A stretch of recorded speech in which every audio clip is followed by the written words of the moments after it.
perfect assistant Rachel Bennett had perfected the art of reading it. Jordan Mitchell's moods before he walked through the door. After 3 years as his executive assistant at Novatech Industries, she could tell from the sound of his footsteps whether he needed his usual black coffee or something stronger. This morning, though, something felt different. The usual rhythm of their routine felt off. She glanced at her desk calendar. March 15th. 3 weeks had passed since Miami. 3 weeks since the technology conference, where everything between them had shifted. 3 weeks since she had made the mistake of believing that one perfect night could mean something real. The Novatech offices on the 40th floor of the Seattle Tower offered a stunning view of Elliott Bay, but Rachel barely noticed the morning sun dancing on the water. Her attention was fixed on Jordan's corner office, where she could see his silhouette through the frosted glass, pacing like a caged animal. Her phone buzzed. A text from her best friend Monica. Coffee after work. "You've been avoiding me?" Rachel sighed. Monica was a nurse at Seattle General, which meant she had a radar for when people were hiding something. And Rachel was definitely hiding something. The constant nausea she blamed on stress. The exhaustion that no amount of sleep could cure. The way her clothes felt tighter despite eating less. The conference. That changed everything. The Miami Technology Summit had been a triumph for Novatech.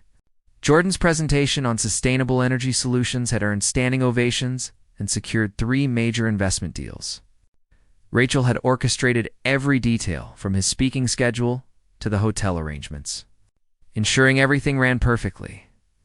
What she hadn't planned for was the hurricane warning that stranded them an extra night, or the hotel bar where they'd finally talked about something other than work, or the way Jordan had looked at her when he'd said, "You know me better than anyone, Rachel.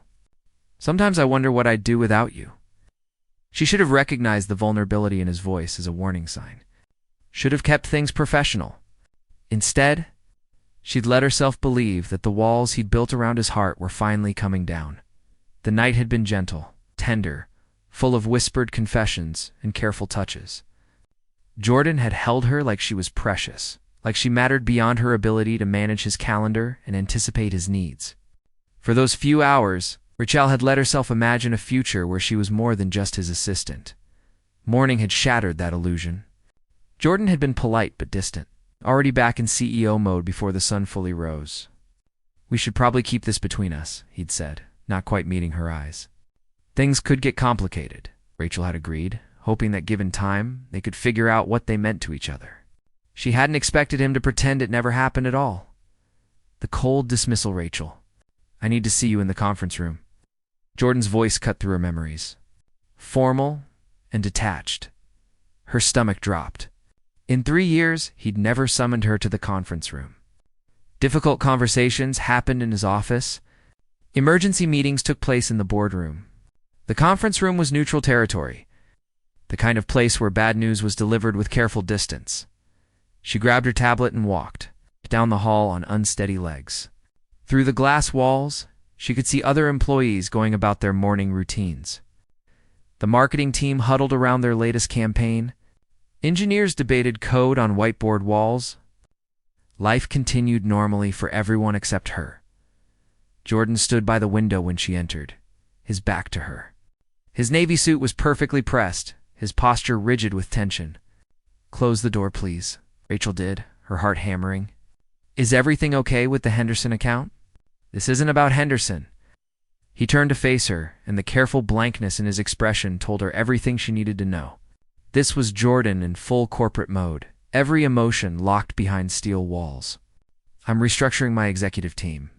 Your position is being eliminated." The words hit her like a physical blow. "What?" "You'll receive an excellent severance package. 6 months' salary, continuation of benefits, and a strong letter of recommendation." He slid a folder across the table toward her. "HR will handle the details." Rachel stared at the folder like it might explode. "Jordan, what are you doing?" "Making a necessary business decision. This is because of Miami." It wasn't a question. His jaw tightened, the only crack in his composure. "This is about efficiency and organizational needs." "Don't lie to me." Her voice came out stronger than she felt. "Not after everything." At least have the courage to tell me the truth. For a moment, something flickered in his eyes. Pain, maybe? Regret?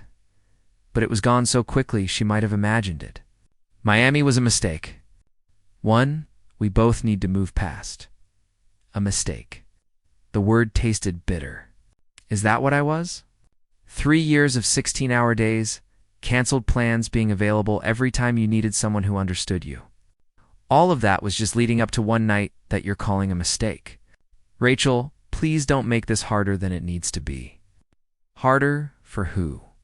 She stood abruptly, her chair scraping against the floor. You're throwing away 3 years of partnership because you're too scared to deal with your feelings. That's not a business decision. That's cowardice. His face went pale, but he didn't argue. Didn't defend himself. Just stood there in his perfect suit, with his perfect poker face. Letting her words bounce off the walls he'd rebuilt overnight, Rachel picked up the folder with shaking hands. You know what the saddest part is? I actually believed you when you said you needed me. I thought I mattered to you as more than just someone who knows how you take your coffee. She walked to the door, her vision blurring with unshed tears. Her hand was on the handle when she heard him speak, his voice barely above a whisper. Rachel. She paused but didn't turn around. I'm sorry. The apology hung in the air between them, too little and too late. No, Jordan. You're not sorry. You're just scared. And that's so much worse. She left him standing alone in that conference room, walked past her desk where 3 years of her life sat in neat files and organized systems, and took the elevator down 40 floors without looking back, the discovery 4 weeks later. Rachel sat on the bathroom floor of her small apartment in Capitol Hill, staring at 3 pregnancy tests lined up on the tile. 3 windows. 3 positive results. 3 confirmations that her life had just become infinitely more complicated. Monica knocked on the bathroom door. Ratch, you've been in there for 20 minutes. I'm starting to worry. Rachel opened the door, wordlessly handing her best friend the tests. Monica's eyes widened. Oh, honey, is it? Jordan's. Yes.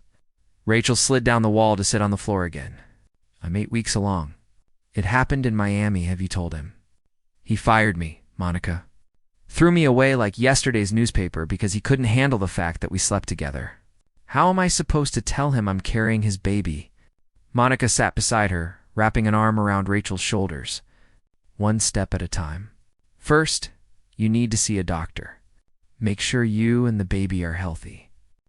Then we figure out the rest. I don't even have health insurance anymore. The COBRA paperwork is still processing. Then we go to the community clinic. Rachel, you're not alone in this. Whatever you decide to do, I'm here. Rachel pressed a hand to her still flat stomach, trying to process the reality growing inside her. A baby. Jordan's baby. Part of her wanted to hate the tiny life for complicating everything. But mostly, she felt a fierce protective love that surprised her with its intensity. I'm keeping it, she said quietly. The baby. I'm going to keep it. Then we'll figure it out together. Monica squeezed her shoulder. But eventually, you're going to have to tell him. He has a right to know, does he? Rachel's voice was bitter. He gave up his rights when he decided I was disposable. But even as she said it, she knew Monica was right. No matter how much Jordan had hurt her, this baby was half his, and somewhere beneath the anger and pain, a small part of her still hoped that learning about their child might change him, might make him brave enough to fight for what they could have been. She just didn't know if that hope would save her or destroy her completely. The rain started falling outside her window. Seattle's constant companion in times of trouble, Rachel watched the droplets race down the glass and wondered how she was going to survive being a single mother with no job, dwindling savings, and a heart that still ached for a man who'd chosen fear over love. An unexpected encounter. Rachel stood in the cereal aisle of the grocery store, staring at the prices and doing mental math with her dwindling bank account. 12 weeks pregnant, still unemployed despite dozens of applications, and now faced with the choice between name brand, prenatal vitamins, and paying her electric bill on time, she reached for the generic brand, trying not to feel the weight of every compromise she'd been forced to make since Jordan had walked out of her life. The baby fluttered inside her, still too small for anyone else to notice, but making her presence known to Rachel in subtle ways. Rachel. She froze at the familiar voice. Turning slowly, she found Thomas Reed standing 3 feet away with a shopping basket full of bachelor essentials. Jordan's business partner and best friend looked genuinely surprised to see her. Thomas. Hi. She instinctively shifted her purse to cover her small bump, though her loose sweater already hid it well. How have you been? We've all missed you at the office. His smile was warm, genuine. Thomas had always been kind to her, the human counterpart to Jordan's cold efficiency. I've been managing. The lie came easily now, practiced over weeks of well-meaning questions. Thomas glanced at her basket, noting the crackers, ginger ale, and vitamin selection. His eyes widened slightly with understanding. Rachel, are you? I should get going. She started to move past him, but he gently caught her arm. Does he know? The question hung between them in the fluorescent-lit aisle, while other shoppers pushed carts around them, oblivious to the moment unfolding. There's nothing to know, Rachel said quietly. Jordan made his choice. I'm making mine. Ain't. He's been miserable, you know? Completely impossible to work with. He's gone through 5 assistants in 3 months. Despite herself, Rachel felt a flicker of satisfaction. That's not my problem anymore. Maybe not, but he should know about this. Thomas gestured carefully toward her midsection. Whatever happened between you two, this changes things. What does it? Because from where I'm standing, nothing's changed. He's still a coward who runs from anything real. Thomas winced. You're not wrong. But I've known Jordan for 15 years. I've never seen him as lost as he's been since you left. Whatever he's afraid of, it's eating him alive. Rachel felt tears threatening and blinked them back angrily. Pregnancy hormones made everything harder, every emotion sharper. I have to go, Rachel. Wait. Thomas pulled out his phone. At least let me give you my number. If you need anything at all, please call me. Jordan might be an idiot, but you shouldn't have to go through this alone. She hesitated, then entered his number into her phone. Thank you, Thomas. That's kind. She walked away. She could feel his concerned gaze following her. She made it to her car before the tears finally came, great heaving sobs that shook her whole body.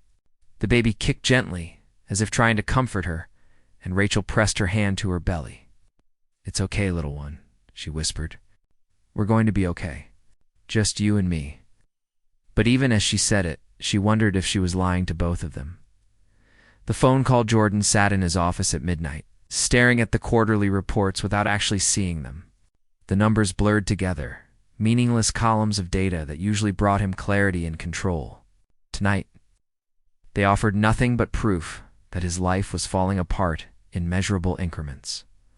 5 assistants in 3 months, each one capable, professional, and completely wrong.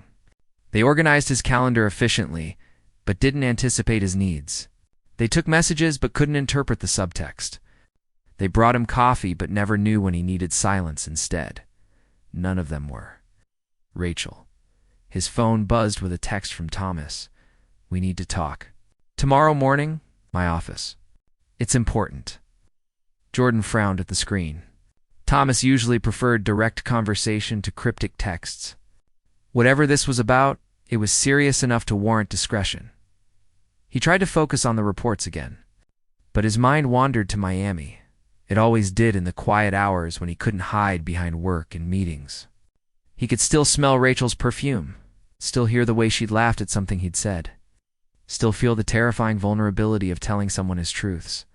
The morning after had been panic. Pure, cold panic at how much he'd revealed, how much power he'd handed her to hurt him. So he'd done what he always did when things got too real. He'd retreated behind his walls and pushed her away before she could. Leave him first.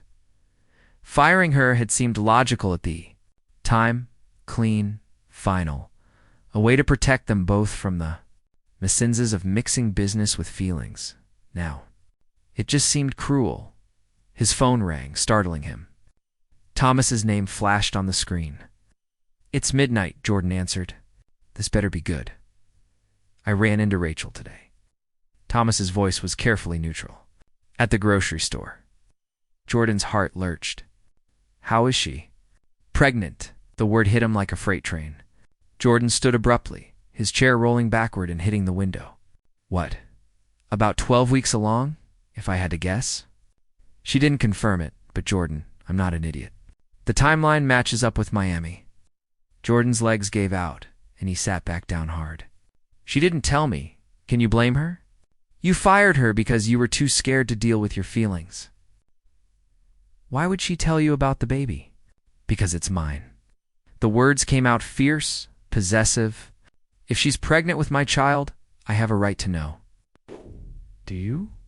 What rights did you give her when you threw her out of your life? Thomas's voice was harder than Jordan had ever heard it. You want to know the worst part? She looked exhausted, worried, like she's been carrying this weight, alone because the father of her child is too much of a coward to face his own heart. Thomas, you need to hear this. I've watched you build walls around yourself for years. After your parents died, after Jennifer left, I understood it. But Rachel wasn't trying to hurt you. She loved you. Probably still does, though God knows why. And you destroyed her because you were scared. Jordan closed his eyes, Thomas's words cutting through every excuse he'd built. What do I do? You fix it. You find her. You tell her the truth about how you feel. And you beg her to let you be part of your child's life. And then you prove every single day that you're brave enough to deserve them both. After Thomas hung up, Jordan sat in the dark office, his hand pressed against his chest where his heart was racing. A baby. Their baby. The thought terrified and thrilled him in equal measure. He pulled up his contacts and scrolled to Rachel's name. His thumb hovered over the call button for a long moment before he lost his nerve and set the phone down. Not like this. Not with a phone call at midnight when he couldn't see her face or prove his sincerity. If he was going to fight for her, for them, he needed to do it right. The doctor's office. Rachel sat in the waiting room of the community health clinic, filling out paperwork with shaking hands. Her first prenatal appointment, the moment when everything would become real in a way that 3 positive tests hadn't quite managed. Monica sat beside her, thumbing through a magazine but clearly ready to provide moral support at a moment's notice. You're doing the right thing, she said quietly. Getting proper care. I know. It's just overwhelming. Rachel Bennett. A nurse appeared in the doorway with a clipboard and a kind smile. Rachel followed her back to an examination room, where she changed into a paper gown and tried not to think about how vulnerable she felt.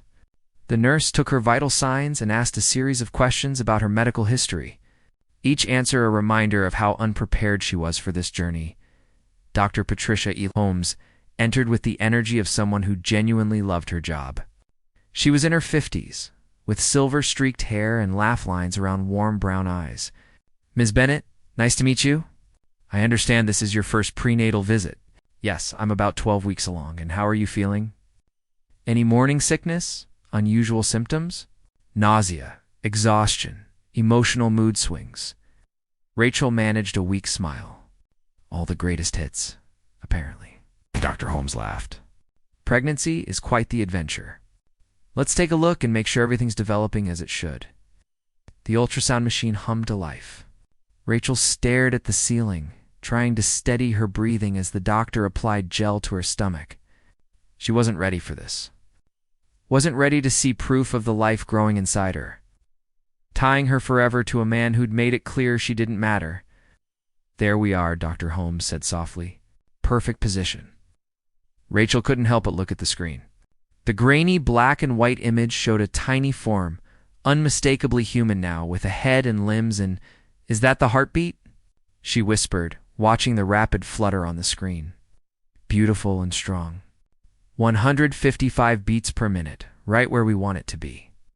Dr. Holmes pointed to different features. There's the head, and you can see tiny fingers forming. Your baby is about the size of a plum right now. Tears streamed down Rachel's face as she watched her daughter move on the screen. Her daughter. Somehow she knew, bone-deep certainty that had nothing to do with logic. This was her little girl. Would you like to know the gender? Dr. Holmes asked. It's still early, but sometimes we can tell. Can you see it? I think so. The doctor adjusted the wand, studying the image carefully. Yes, there we go. Congratulations, Ms. Bennett. You're having a girl. A girl. Rachel pressed her hand to her mouth, overwhelmed by love for this tiny person she hadn't even met yet. Her daughter was real, growing, depending on her for everything. Is everything okay?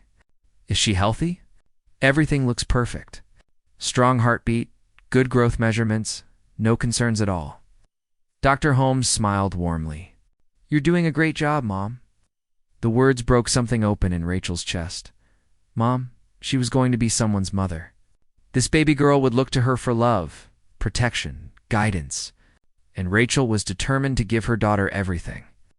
Even if it meant doing it alone, Dr. Holmes printed several ultrasound photos and handed them to Rachel.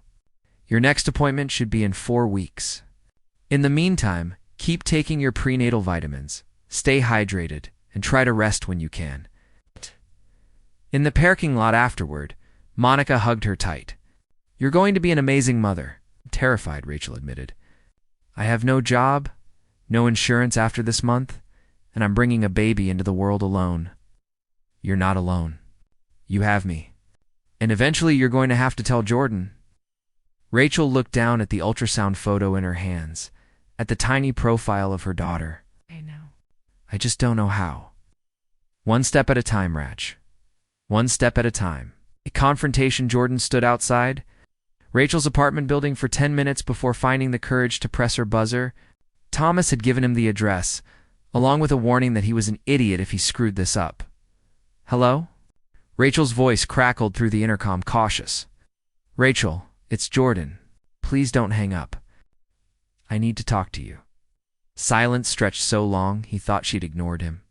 Then the door buzzed open. Her apartment was on the 3rd floor. Jordan climbed the stairs, his heart pounding harder with each step. What was he going to say?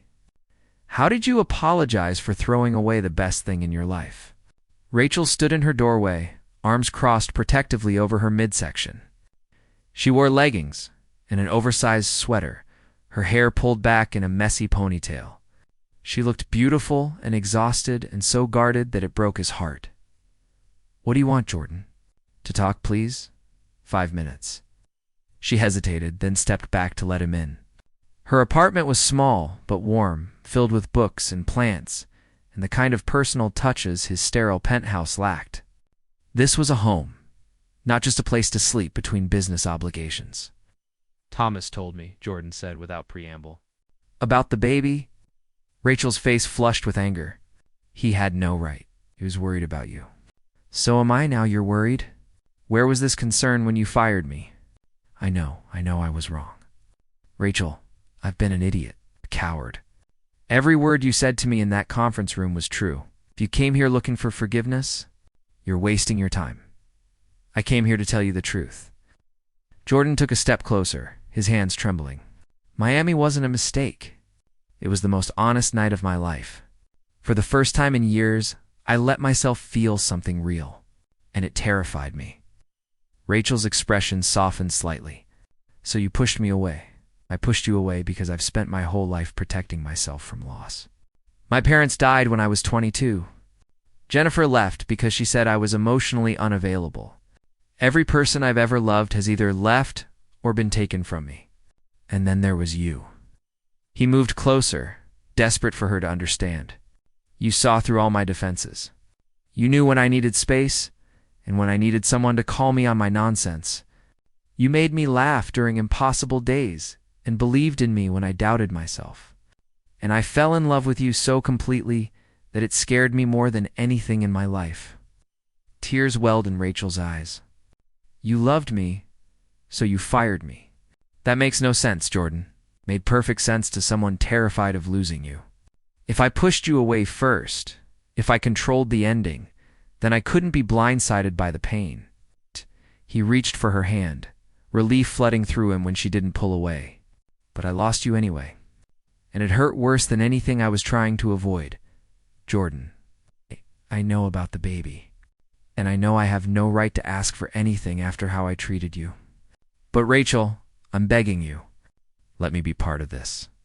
Let me prove I can be the man you and our daughter deserve. Rachel's eyes widened. How did you know it was a girl? I didn't. I was hoping. He pulled out his phone and showed her his screen.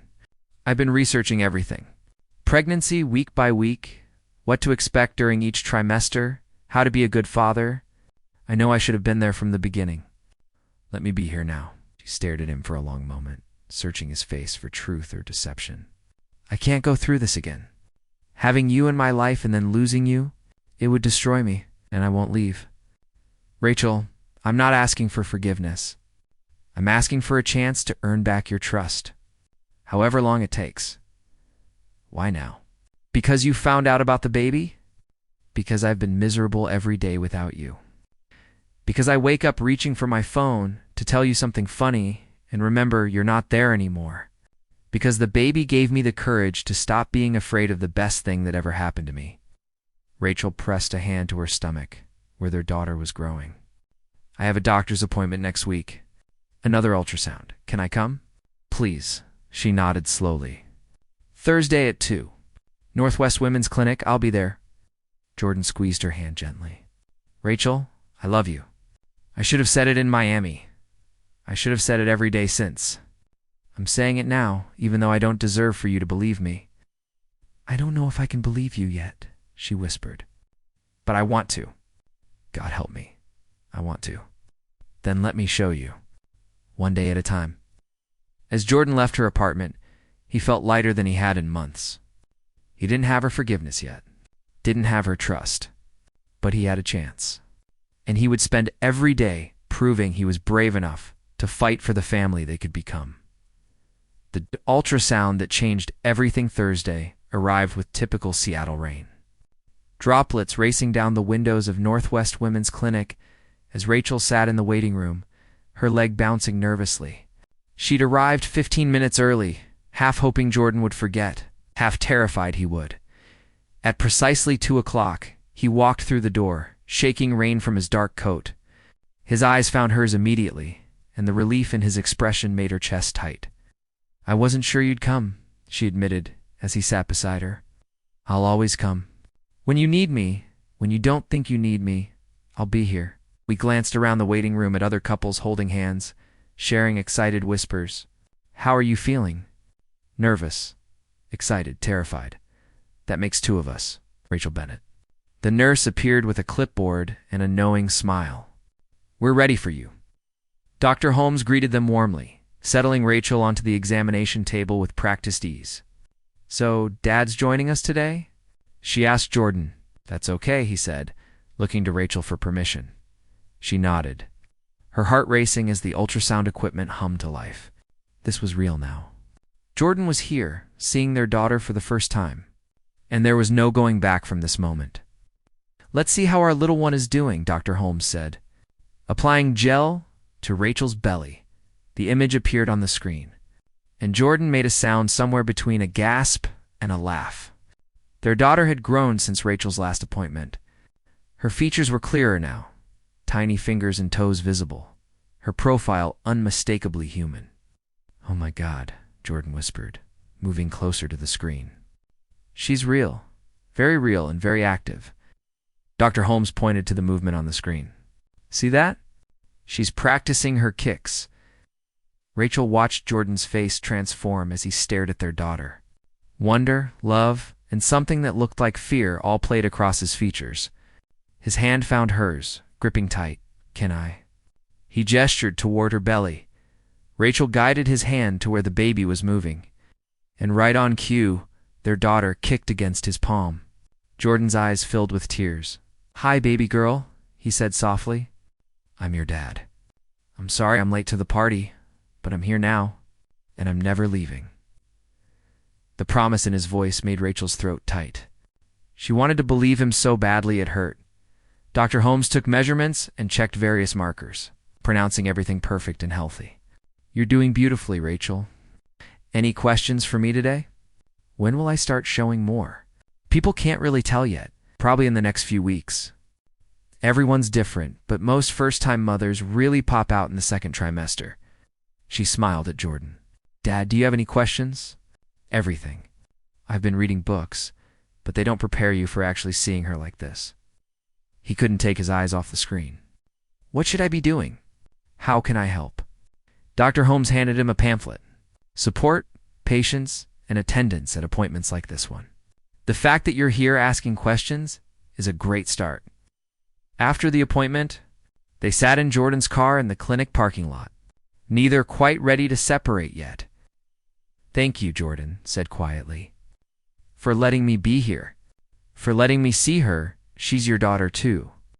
I know, but after everything I did, you had every right to shut me out. He turned to face her fully. Rachel, I want to be involved in everything. Doctor's appointments, preparing the nursery, choosing her name. Whatever you'll let me do, it's not about letting you, Jordan. This isn't a favor I'm granting you. If you're going to be part of her life, you need to be all in. Not just when it's convenient or when you're not scared. I'm always going to be scared, he admitted. I'm terrified of messing this up, of failing her, of failing you. But I'm more afraid of missing out on her life because I was too much of a coward to try. Rachel studied his face, looking for any sign of the man who'd coldly dismissed her from his life. But all she saw was vulnerability and determination. There's a parenting class at the hospital, she said slowly. 8 weeks every Tuesday evening. It covers everything from labor to bringing the baby home. Sign us up. Jordan, it's a class for couples. Then we'll be a couple who's figuring things out. Rachel, I know I don't have the right to call you my girlfriend or my partner or anything else, but we are in this together. Let me show up for you, please. Against her better judgment, Rachel found herself nodding. Tuesday at 6:30? Don't be late. I won't be. I promise. The media stormed. The first article appeared 2 weeks later on a gossip website that somehow obtained photos of Jordan and Rachel leaving the clinic together. By noon, the story had spread to major news outlets, tech blogs, and social media. Tech CEO's secret baby with fired assistant screamed one headline. From boardroom to baby daddy, the Jordan Mitchell scandal claimed another. Rachel discovered the coverage when her phone started buzzing nonstop with calls from unknown numbers. Reporters had somehow gotten to her cell number and were relentless in their pursuit of a statement. She turned off her phone and sat on her couch, feeling violated and exposed. Her pregnancy, her relationship with Jordan, her entire private life was now public entertainment for strangers to dissect and judge. Her buzzer rang. She almost ignored it, but recognized the pattern. 3 short bursts. Their signal. It's me. Jordan's voice came through the intercom. I'm so sorry. Please let me in. He looked haggard when she opened the door, his usual polish completely gone. My PR team is working on damage control. They're threatening lawsuits against anyone who publishes your address or harasses you. Rachel, I'm so sorry. This is my fault. How did they find out? I don't know. Someone at the clinic, maybe, or someone who saw us together. Does it matter? Our privacy is gone. Rachel sank onto the couch, her hand instinctively protective over her belly. They're calling me a gold digger. Saying I trapped you with the pregnancy? Jordan knelt in front of her, his hands covering hers. Anyone who knows you knows that's garbage. You're the most honest, hardworking person I've ever met. But they don't know me. All they know is what they read in these articles. She felt tears threatening. What about our daughter? She's going to grow up with people thinking terrible things about her mother. Then we tell the truth. We control the narrative instead of letting them write it for us. How? Jordan pulled out his phone and showed her an email. My PR team wants to schedule a press conference. We go on record together. Tell our story the way it actually happened. No hiding, no spinning. Just the truth. Jordan, I can't stand in front of cameras and reporters. You won't be alone. I'll be right there with you. Rachel, I'm not ashamed of you or our daughter or what we have together. Let me tell the world that. She wanted to say no. Wanted to hide away and protect herself from more judgment and scrutiny. But then she thought about their daughter, about the story that would follow her if they stayed silent. Okay, she whispered. We'll do it together. Standing together, the press conference was held 3 days later in a hotel conference room packed with journalists, cameras, and curious onlookers. Rachel stood backstage, wearing a simple blue dress that no longer hid her pregnancy, her hand trembling in Jordan's. "We can still call this off," he said, searching her face. "If it's too much, we'll find another way." "No, I want to do this. Our daughter deserves parents who are brave enough to tell the truth." Thomas appeared beside them, offering an encouraging smile. "You've got this. Just speak from the heart." The room fell silent as Jordan and Rachel took their seats at the podium. Cameras flashed in a blinding strobe of light. Rachel felt her chest tighten with anxiety, but Jordan's hand found hers under the table, steady and sure. "Thank you all for coming," Jordan began, his voice carrying clearly through the room. "We've asked you here today because we want to address the recent media coverage about my personal life and set the record straight," a reporter called out immediately. "Mr. Mitchell, did you fire Ms. Bennett because she was pregnant?" "No, I fired Rachel because I was in love with her and too scared to admit it." The blunt honesty sent a ripple through the room. "She was the best assistant I ever had. More than that, she was my partner, my confidant, and the person who made me want to be better than I was. When our relationship crossed professional lines, I panicked. Instead of being honest about my feelings, I pushed her away in the cruelest way possible." Rachel felt tears sting her eyes at his public confession. Another reporter jumped in. "Ms. Bennett, were you aware of Mr. Mitchell's feelings when you became pregnant?" "No," Rachel answered, her voice stronger than she felt. "I found out I was pregnant 6 weeks after Jordan fired me. At that point, we weren't speaking. I had no intention of telling him because I thought he'd made his feelings perfectly clear. So how did he find out? A mutual friend saw me and realized I was pregnant. He told Jordan, who showed up at my apartment to ask for a chance to be involved in our daughter's life." Jordan leaned forward. "Let me be very clear about something. Rachel didn't trap me. She didn't use our daughter to manipulate me or gain financial security. In fact, she was fully prepared to raise our child alone because I'd proven I wasn't worthy of her trust. Every step of the way, she's been strong, brave, and more forgiving than I deserve. Are you two together now?" Someone called from the back. Rachel and Jordan looked at each other. They hadn't actually defined what they were, too focused on rebuilding trust and preparing for the baby to put labels on their relationship. "We're figuring it out," Rachel said honestly. "We're two people who care about each other deeply. We're having a baby together, and who are learning how to build trust after it was broken. It's not a perfect story or a simple one, but it's ours. Mr. Mitchell, your stock prices have dropped significantly since this story broke. How do you respond to shareholders concerned about your judgment?" For a moment, the old Jordan might have deflected 2 talking points about market recovery and investor confidence. Instead, he looked directly at the camera. "I understand their concerns, but if I've learned anything from this experience, it's that success without people you love is meaningless. Yes, I've built a successful company. Yes, I take my responsibilities seriously. But my first priority is being the father my daughter deserves and the partner Rachel needs. If shareholders can't accept that I'm a human being with a personal life, then they're welcome to divest." The room erupted in questions, but Jordan held up a hand. "One more thing. I've watched the media drag Rachel's character through the mud for the past week. She's been called a gold digger, a manipulator, every horrible thing people can think of. Let me tell you who Rachel really is." He turned to look at her fully, his eyes bright with emotion. "She's the woman who worked 16-hour days and never complained. Who remembered my mother's favorite flowers and sent them to her grave on her birthday. Who called me out when I was being arrogant and celebrated with me when I succeeded.